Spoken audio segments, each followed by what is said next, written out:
పుల్లారావు గారిని కదిలిస్తాను. వారు 5:30 వరకే ఉంటా అంటున్నారు. ఓకే. పుల్లారావు గారు, ఇందాక ఫ్రీజ్ అయిపోయింది. బట్ సో ఒకసారి చెప్పండి. ఓవరాల్గా అంటే తను ఒక ఐపీఎస్ క్యాడర్లో ఉన్న మనిషి స్వచ్ఛందంగా రాజకీయాల్లోకి వచ్చి తాను ఏ రకంగా కూడా అవినీతి మరక లేని వ్యక్తి. నిజానికి అందరూ కోరుకున్నారు ఇలాంటి వ్యక్తి ఉండాలి అని. కాకపోతే ఇందాక మురళీ మనోహర్ గారు అన్నట్టు కేవలం గెలవకపోవడం అనేదే ఉంది కానీ మిగతావన్నీ జరిగాయి అని ఆ డెవలప్మెంట్స్ చెప్తూ ఉన్నారు. సో ఈ యాత్రను, తన యొక్క ఈ ప్రస్థానాన్ని ఎలా అర్థం చేసుకోవాలి? ఒకటి ఇందాక నేను చెప్పలేకపోయాను. మెయిన్ థింగ్ ఏంటంటే బీజేపీ 3% నుంచి 30% అయిపోదు కదా. అవునవును, అవ్వదు కదా. అవ్వదు వెంటనే మ్యాజిక్ ఏం కాదు. సంవత్సరానికి ఒక శాతం గెలుస్తా ఇంక్రీజ్ చేస్తా వస్తాడు. అది బెంగాల్లో అలా 25-30 సంవత్సరాలు పోటీ చేశాక ఒక 35-40-45% ఓటు పడింది. ఉత్తరప్రదేశ్ కూడా 50 సంవత్సరాల తర్వాత అధికారంలోకి వచ్చారు. 99-98లో ఫస్ట్ టైం, 93 అనుకుంటా. అది 40 సంవత్సరాలు పట్టింది. ఇప్పుడు కూడా 45% దాటలేదు. సో ఇది వెంటనే ఎస్టాబ్లిష్ పార్టీస్ ఉన్న చోట, ఎన్నో సంవత్సరాల నుంచి ఉన్న చోట, ఆ 1967 నుంచి వేళ దాదాపు 60 సంవత్సరాలు 2 ద్రావిడ పార్టీసే ఎంజాయ్ చేస్తున్నాయి కదా పవర్. అవును, ఆల్టర్నేట్ పవర్స్ ఎంజాయ్. ఎవరో అన్నామలై కాదు, మోడీ గారు కాదు, ఈ సింపతి ఉంటుందా ఓట్లు తీయటానికి భయపడతారు జనం. మనం వదిలేసి వెళ్తున్నాం ఏడీఎంకేని, రేపు పనులు ఉంటాయి, అన్నామలై గెలవడు, అది వస్తారు. అలయన్స్ ఉంటే గెలుస్తున్నా, గ్యారంటీగా గెలిచేది అన్నామలై. అలయన్స్ పెట్టుకోను, నేను పార్టీ పెంచాలి అన్నాడు కాబట్టి ఇదే ఇంకా తప్పదు.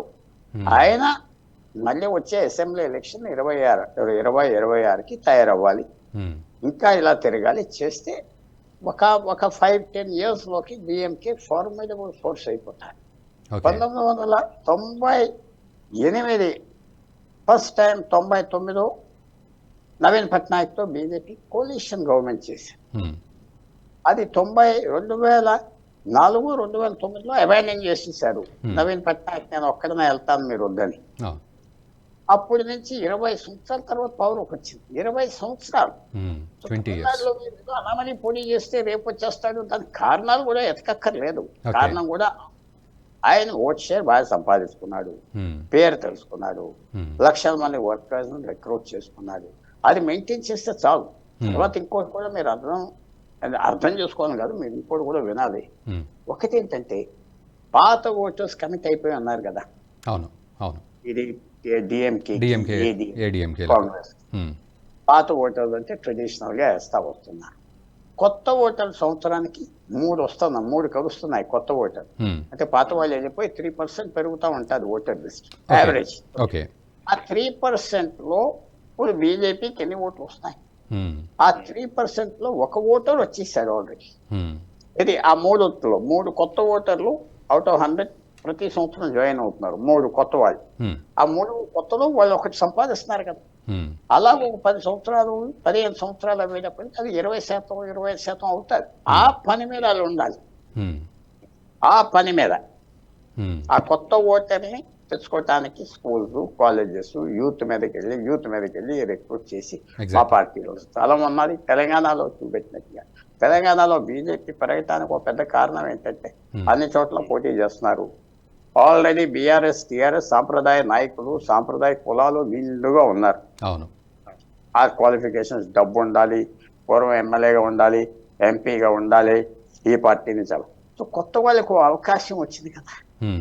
కొత్త వాళ్ళు ఎవరైనా కొత్త ఫేసెస్ రావటానికి, పనిచేయటానికి ఒక స్థలాలు ఉన్నాయి కాబట్టి బీజేపీ అనుకుంటున్నా అదేదో ఓడిపోయేది అనుకునే బదులు మాకు ఇన్ని ఓట్లు వచ్చినాయి, వేర్ రెడీ 26 అది చేసుకోవాలి. లేకపోతే అలాగే మీరు చూడండి, బీజేపీ కూడా గుజరాత్ లో ఎన్ని సంవత్సరాలు పట్టింది అధికారంలో రావటానికి? 25-30 సంవత్సరాలు బట్టి బీజేపీ గుజరాత్ లో ఉండినా అది రావటానికి, అధికారానికి ఎన్ని సంవత్సరాలు వచ్చింది? ఎలా పనిచేస్తా పోదు. ఇప్పటి వరకు మహారాష్ట్రలో మెజారిటీ తెచ్చుకోలేదే, 50 సంవత్సరాలు పనిచేస్తుంది. అందువల్ల టైం పడుతుంది. బీజేపీకి ఉన్న ప్రత్యేకత టైంతోనే సాధించాలి. తర్వాత చాలా కేర్ఫుల్ థింగ్ ఏంటంటే బీజేపీ అలయన్సెస్ పెట్టుకోవాలి. చాలు. లేకపోతే ఒంటరిగా ఎక్కడైనా బీజేపీ వచ్చిందా అంటే ఓ మధ్యప్రదేశ్లో కనపడుతుంది, హిమాచల్, ఉత్తరాఖండ్ ఇప్పుడు ట్రెడిషనల్గా అవన్నీ దాంట్లో కూడా సీక్రెట్ ఉన్నది. ఆ సీక్రెట్ ఏమిటంటే బీజేపీ ఎక్కడ ఇండిపెండెంట్గా వస్తుందంటే ఏ బ్రిటిష్ ఇండియాలో లేని ప్రాంతాల్లో, జ్ఞాపకం పెట్టుకోండి, బ్రిటిష్ ఇండియా ఉండేది, ప్రిన్స్లీ ఇండియా ఉండేది. ప్రిన్స్లీ ఇండియా అంటే రాజులు ఉండే ఇండియా. రాజులు పరిపాలించింది ఎక్కడ? మధ్యప్రదేశ్, రాజస్థాన్, గుజరాత్, ఉత్తరాఖండ్, హిమాచల్ ప్రదేశ్ పూర్తిగా పరిపాలించేవారు. ఛత్తీస్గఢ్ అంటే 26-36 కోట్ల అని ఏదో ఉన్నది ఛత్తీస్గఢ్. అలాంటి చోట్ల పరిపాలించారు. ఇవాళ ఒరిస్సాలో కూడా ఫస్ట్ ఎక్కడికి గెలిచారు? పూర్వం రాయల్టీ ఉన్న చోట గెలిచి వచ్చారు. Royalty first. సో ఆ స్టేట్స్ పరిస్థితి వేరు. బ్రిటిష్ హయాం కాదు, బ్రిటిష్ పరిపాలించలేదు. బ్రిటిష్ ఎక్కడ పరిపాలించింది? మనకి 47 వరకు ఆంధ్రప్రదేశ్, తెలంగాణ కాదు, తెలంగాణ వచ్చింది. నా థియరీ చూడండి, తెలంగాణ నైజాం కింద ఉన్నది. బీజేపీ బ్రిటిష్ కాదు. Andhra British, Tamil Nadu British, Kerala British, part of Karnataka British, part Mysore maharaja, Maharashtra కూడా అంతే. ఇది ఒక పెద్ద మీరు ఆలోచన తీసుకోవాల్సింది ఏంటంటే ప్రిన్స్లీ ఇండియా, రాజులు పరిపాలించే 45 వరకు బీజేపీ ఒంటరిగా వచ్చింది. ఓకే. ఇండియాలో పెరగటం చాలా స్లోగా, చాలా కష్టంగా పెరగాలి. ఉత్తరప్రదేశ్ అంతే, బీహార్ అంతే, బెంగాల్ అంతే, అస్సాం అంతే. అంత బ్రిటిష్ ప్రెసిడెన్సీ కింద ఉన్నారు. క్యాల్కటా ప్రెసిడెన్సీ ఢిల్లీ నుంచి పరిపాలించారు, బాంబే ప్రెసిడెన్సీ, మెడ్రాస్ ప్రెసిడెన్సీ. తర్వాత ఢిల్లీ కంట్రోల్లోకి వచ్చాక ఒకటి రాజులు పరిపాలించేది ప్రిన్స్లీ ఇండియా, ఒక బ్రిటిష్ ఇండియా. సో బ్రిటిష్ ఇండియాలో తమిళనాడు ఉంది, ఇప్పటి నుంచో ఉన్నది తమిళనాడులో. బ్రిటిష్ ఇండియా ఏం చేస్తుందంటే, బ్రిటిష్ ఇండియా అప్పుడు ఫ్రాంక్గా చెప్తున్నా, బ్రాహ్మణ్ కమ్యూనిటీ వాళ్ళు స్వతంత్రానికి పోరాడుతున్నారని బ్రిటిష్ ద్రావిడియన్స్ అంటే నాన్ బ్రాహ్మణ్ ఎన్కరేజ్ చేసి మీరు పోరాడండి అని సాయం చేసి గవర్నమెంట్లో కూడా తీసుకున్నారు. ఓకే. జస్టిస్ పార్టీ 24లో గవర్నమెంట్కి వచ్చింది. జస్టిస్ పార్టీ అంటే ఓ పార్టీ, యాంటీ బ్రాహ్మణ్ పార్టీ, ఆంధ్రాలో తమిళనాడులో పనిచేసి వాళ్ళు ఎమ్మెల్యేలు సంపాదించుకొని గవర్నమెంట్ ఫామ్ చేశారు తమిళనాడు. సో అందువల్ల ఈ హిస్టరీ కూడా మనం జ్ఞాపకం పెట్టుకోవాలి. తమిళనాడు ద్రావిడోనే 1920 నుంచి. ఓకే. ఆ ద్రావిడం తగ్గిపోతుంది, ఎస్, ఎందుకంటే ఆ కండిషన్స్ లేవు తమిళనాడులో. ఆ కండిషన్స్ పోయినాయి. కానీ టైం పడుతుంది. ఒక పార్టీ ఇలా పోటీ చేసి వెంటనే అయిపోతాడు కాదు కదా. తెలంగాణలో అసెంబ్లీలో 8 సీట్లు వచ్చినాయి అంతే కదా. అంతే. మరి ఏదో 15% వచ్చింది, 16 వచ్చింది అని వదిలేయండి. పార్లమెంట్ వచ్చేటప్పుడు 8 మాత్రమే 35 సీట్లు వచ్చినాయి. ఎందుకంటే నరేంద్ర మోడీ ఇమేజ్ వల్ల వచ్చింది. మళ్ళీ అసెంబ్లీ ఎలక్షన్ వస్తే ఇప్పుడు తగ్గుతాయి అంటలేదు, 15 నుంచి 20 అవ్వు. ఆ 21 గొప్ప విషయం. 1% పర్ ఇయర్, 1% పర్ ఇయర్ పెరగగలిగితే బీజేపీ. ఆంధ్రాలో ఎందుకు పెరగట్లేదు? వాళ్ళు 10 అసెంబ్లీ సీట్స్ తీసుకున్నారు, 6 పార్లమెంట్స్ తీసుకున్నారు, దాంట్లో 3 పోయినాయి, ఫినిష్డ్. అంతే, ఆ పరిమితి అంతే. ఆ 2 ఎంపీలు పదవిస్తారు, పెరిగేది లేదు, యాక్టివిటీ ఉండదు, ఏమి ఉండదు. ఆ తెలంగాణలో మొత్తం రాష్ట్రం పనిచేస్తున్నారు, తమిళనాడులో ఒకటి మొత్తం రాష్ట్రం పనిచేస్తున్నారు, కేరళలో మొత్తం రాష్ట్రం పనిచేస్తున్నారు. ఇవన్నీ జ్ఞాపకం పెట్టుకోవాలి. అన్నామలై ఫెయిల్ అవ్వలేదు, అన్నామలై వర్క్ ఇన్ ప్రోగ్రెస్, పని అవుతా ఉన్నది, సక్సెస్ఫుల్ రూట్ ఉన్నది. ఆయనకి సమయం ఇస్తారా? 2 రూట్స్ ఉన్నాయి. ఏడీఎంకే ఎప్పుడు పొత్తుకొస్తుంది? బీజేపీ 20% ఓట్లు సొంతంగా సంపాదించుకుంటే అప్పుడు ఈక్వల్ పార్ట్నర్ గా ఏడీఎంకే వస్తుంది. 10% వచ్చింది. వాళ్ళు ఆలోచించుకుంటారు, ఈ 10%తో మనం కలిస్తే మనకు కొన్ని ఓట్లు పోతాయా, ఉంటాయంటే వాళ్ళు అసెస్ చేసుకుంటారు కదా, అనలైజ్ చేసుకుంటారు కదా. వాళ్ళకి బీజేపీ అలయన్స్ పెన్ వచ్చింది, అది నాకు కరెక్ట్ ఫిగర్ నా దగ్గర లేదు. బీజేపీ అలయన్స్ ఉన్నది, బీజేపీ అలయన్స్ 15% వచ్చి ఉంటే వీళ్ళకి ఏడీఎంకేకి 20%, వాళ్ళకి ఒక్క ఎంపీ కూడా రాలేదు. 35% ఓట్లు పడిన అపోజిషన్కి ఎంపీ రాలేదు. సో డిఎంకే 26% ఉంది, డిఎంకే 26 ఉన్నది. అలయన్సెస్ పార్ట్నర్స్ మిగతా 20%, 25. డిఎంకే ఏంటంటే 10 మంది అలయన్స్ పార్ట్నర్స్ పెట్టుకున్నారు. 1%, 0.5%, 1% ఎక్కడైతే నీకు ఉన్నదో అది క్లెవర్ గా వెళ్తున్నారు. ఆపోజిషన్ డివైడ్ అయిపోయి ఉన్నారు. సో అసెంబ్లీ ఎలక్షన్స్ వచ్చేటప్పటికి బీజేపీ ఏ స్ట్రాటజీ తీసుకుంటుంది? కోలేషన్ కావాలా, అక్కర్లేదా, మేము వెళ్ళిపోతామంటాడా? కోలేషన్కి అలయన్స్ పెట్టుకుంటే అలయన్స్ పెట్టుకుంటారు అనుకుంటున్నా. ఎందుకంటే ఈ 10% ఓట్లు చిన్న సంగతి కాదు, అవును పెద్ద విషయం. 12 సీట్లలో నెంబర్ 2 వచ్చారు, 12 సీట్లు ఎంపీలో 39లో. అందువల్ల ఇది మంచి ఫ్యూచర్. ఫెయిల్ అవ్వేదని నేను అనుకోవట్లేదు. అన్నామని చాలా స్ట్రాంగ్ గా సక్సెస్ అయిపోయాయి. ఓకే, సక్సెస్ ఒకటే పాయింట్ చెప్పండి. మురళీ మనోహర్ గారికి మీకు నేను చెప్పింది, ఇవాళ నుంచి ఆలోచించి ఇప్పుడు ఏదో స్పీచ్ ఇస్తున్నాను అని కాదు.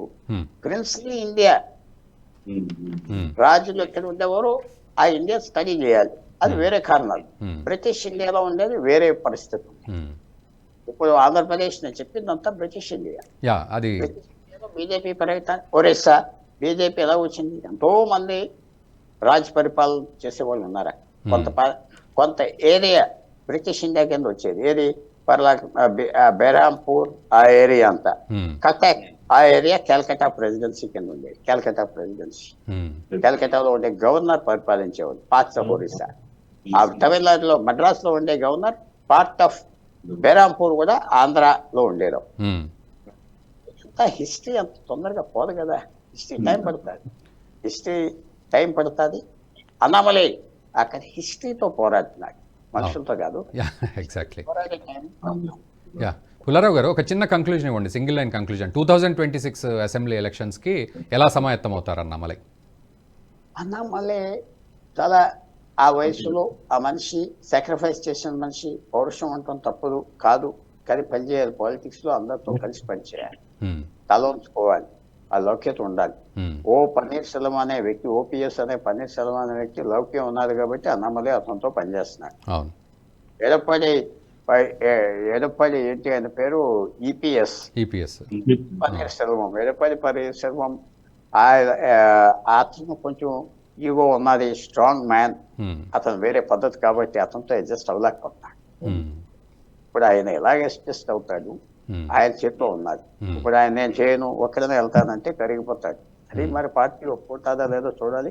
అలయన్స్ కి 10% ఓట్లు వెళ్ళి వచ్చింది.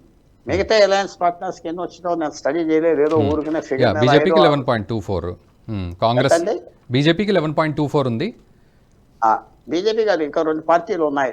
రామదాస్ పార్టీ ఉన్నది, పన్నీర్సెల్వం ఇండిపెండెంట్ గా పోటీ చేశాడు. ఏఎంఎంకే పార్టీ టీటీవీ దినకరన్ పోటీ చేశాడు. అవన్నీ కలిపితే ఎంత వచ్చిందో 15-16% వచ్చింది అనుకుంటాను. పెద్ద శాతం, చాలా పెద్ద ఫిగర్. అందువల్ల అది పెంచుకుందామా మనం? ఏడీఎంకేతో పొత్తు పెట్టుకుంటే పన్నీర్సెల్వాన్ని ఆ ఏడీఎంకేని కలపాలి. ఎలా కలపాలి? ఈవేళ ఆ లేడీ, ఆ పేరు మర్చిపోతున్నా, జయలలిత ఫ్రెండ్ ఒక కాల్ ఇచ్చింది, అందరూ కలవాలి, పూర్వం మర్చిపోవాలి అని ఆ కాల్ ఇచ్చింది. ఆ పేరు ఏదో ఉన్నది, మర్చిపోతున్నాం, సారీ. మన జయలలిత ఫ్రెండ్ ఆమె కాల్ ఇచ్చింది, అందరూ కలవాలి. శశికళ కాల్ ఇచ్చింది, అందరూ కలవాలి, అందరు చేయాలి. మరి ఎంతవరకు చేస్తారు అది పని? అది ఇతను స్ట్రాటజిక్ గా అన్నామలై ఆ స్టెప్ తీసుకుంటాడా? 12 కాన్స్టిట్యుయెన్సీస్ లో నెంబర్ 2 వచ్చింది. వాళ్ళు 12 నెంబర్ 2 వచ్చింది. లక్షల ఓట్లు పడింది, తక్కువ ఓట్లు పడలేదు. చెప్పినాయి 3 ఓట్స్ వస్తున్నాయి కొత్తవి. ఆ 3 ఓట్స్ లో ఒక్క ఓటు కొత్త వాళ్ళు పట్టించుకుంటే పవర్లోకి వస్తారు. సో థ్యాంక్ యూ పుల్లారావు గారు, థ్యాంక్ యూ వెరీ మచ్. మేము ప్రొసీడ్ అవుతాం ఇంకా ముందుకు.